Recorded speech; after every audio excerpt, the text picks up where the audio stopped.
Mechanism देखते हैं यहाँ पर पेरोक्साइड इफ़ेक्ट का, खैराश इफ़ेक्ट का। तो यहाँ पर सबसे पहले जो हमने प्रोपीन मॉलिक्यूल लिया, इसमें HBr जब ऐड करते हैं in the presence of peroxide, जैसे एग्जांपल में हमने यहाँ पर बेंजोइल पेरोक्साइड लिया है, तो Br यहाँ पर उस कार्बन एटम के पास में जाएगा अराउंड द डबल बॉन्ड जिस पर ज़्यादा नंबर ऑफ हाइड्रोजन एटम है, तो यहाँ पर 1 ब्रोमो प्रोपेन बन गया, एंटी मार्कोनी-कॉप्स रूल बन गया।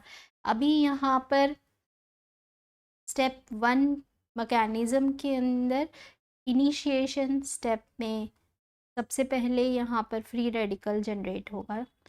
तो बेंजोइल पर ऑक्साइड हमने यहाँ पर लिया। बेंजोइल पर ऑक्साइड का फॉर्मूला क्या है? C6H5 COO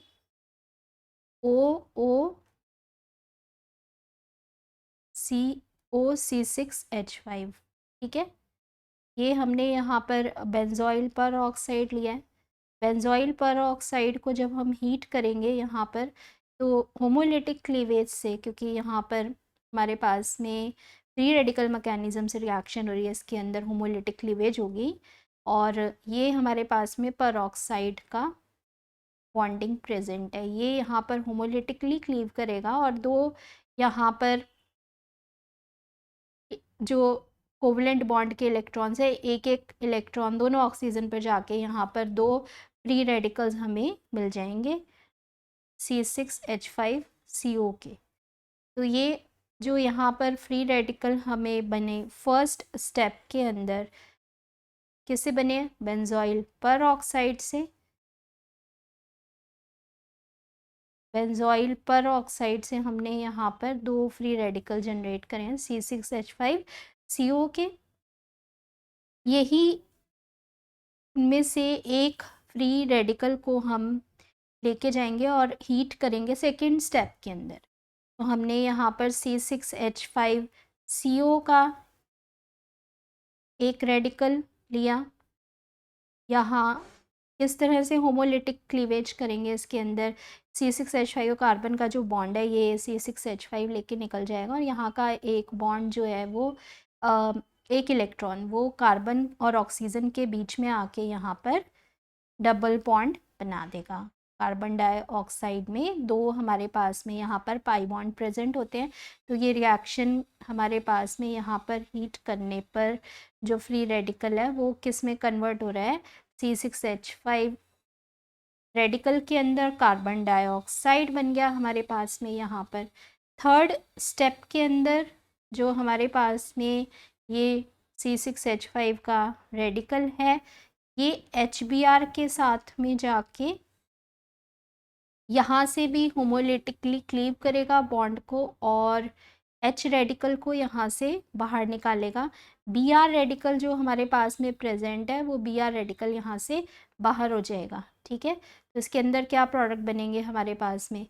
एक तो C6H6 बन गया यहाँ पर, C6H6 के साथ में यहाँ पर Br रेडिकल जनरेट हो रहा है, ठीक है। तो ये इनिशिएशन स्टेप के अंदर Br रेडिकल ही जो प्रेजेंट है वो प्रोपागेट करेगा, आगे रिएक्शन को बढ़ाएगा। यहाँ पर स्टेप 2 के अंदर प्रोपागेशन रिएक्शन हो रही है। प्रोपागेशन रिएक्शन के अंदर हमने यहाँ पर प्रोपीन का मॉलिक्यूल लिया।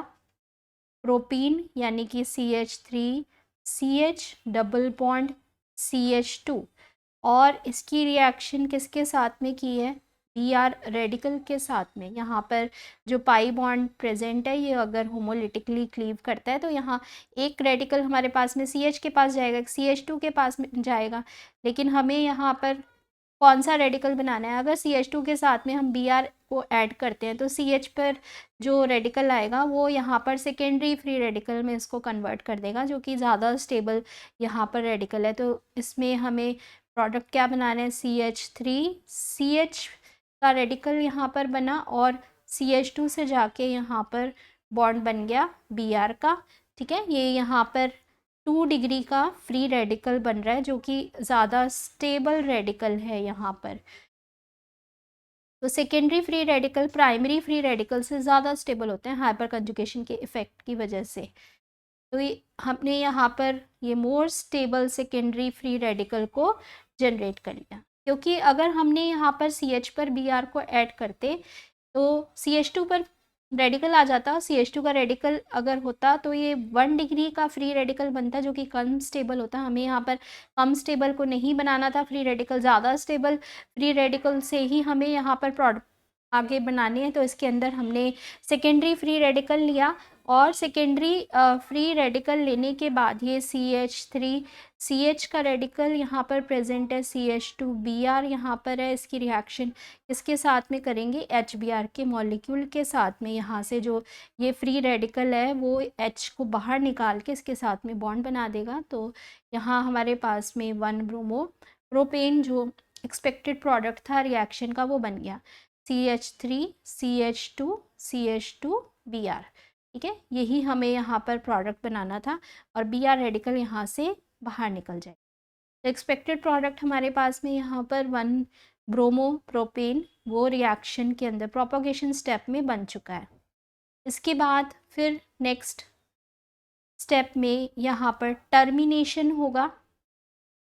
टर्मिनेशन के अंदर जितने भी रेडिकल्स हमारे पास में रिएक्शन मिक्सचर के अंदर प्रेजेंट हैं वो सभी आपस में कंबाइन करेंगे और रिएक्शन को आगे बढ़ने से रोकेंगे।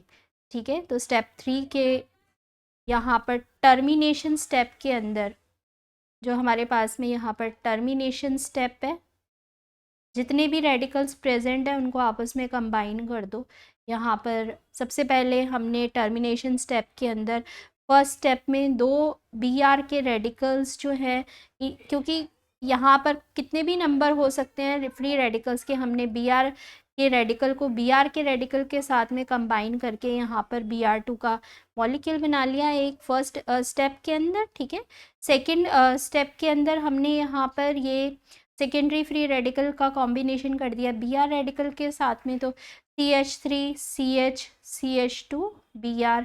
यहाँ पर ये CH रेडिकल जो सेकेंडरी फ्री रेडिकल है इसके साथ में Br रेडिकल यहाँ कंबाइन कर सकता है और क्या बना देगा, ये यहाँ पर 1,2 डाईब्रोमो प्रोपेन बना देगा। ठीक है, तो हमने यहाँ पर बना दिया स्टेप 3 के अंदर CH3 CH Br CH2 Br। ठीक है, ये यहाँ पर 1,2 डाईब्रोमो प्रोपेन बन गया, 1,2 डाईब्रोमो प्रोपेन।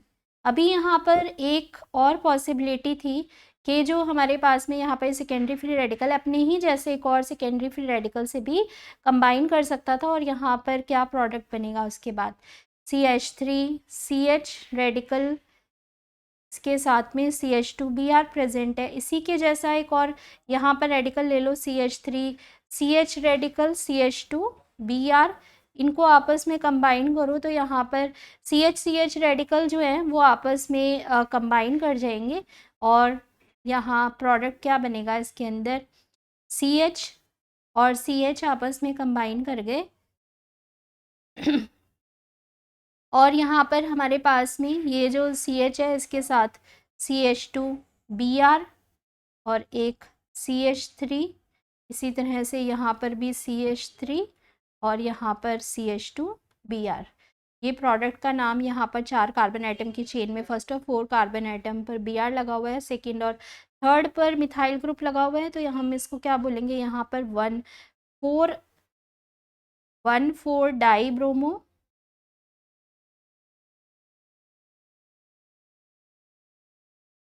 और सेकंड और थर्ड पर मिथाइल ग्रुप प्रेजेंट है, तो हम यहाँ पर सेकंड थर्ड डाई मिथाइल यानी 2,3 डाई मिथाइल 4 कार्बन एटम की चेन प्रेजेंट है, तो हमने इसको क्या बोला यहाँ पर, ब्यूटेन। ठीक है, ये हमारे पास में यहाँ पर प्रोडक्ट बन रहे हैं। तो 3 स्टेप के अंदर हमने यहाँ पर मैकेनिज्म देखा एंटी मार्कोनिकॉव्स रूल का, या फिर हिराश इफेक्ट या पेरोक्साइड इफेक्ट का, इनिशिएशन, प्रोपगेशन और टर्मिनेशन स्टेप। Thank you.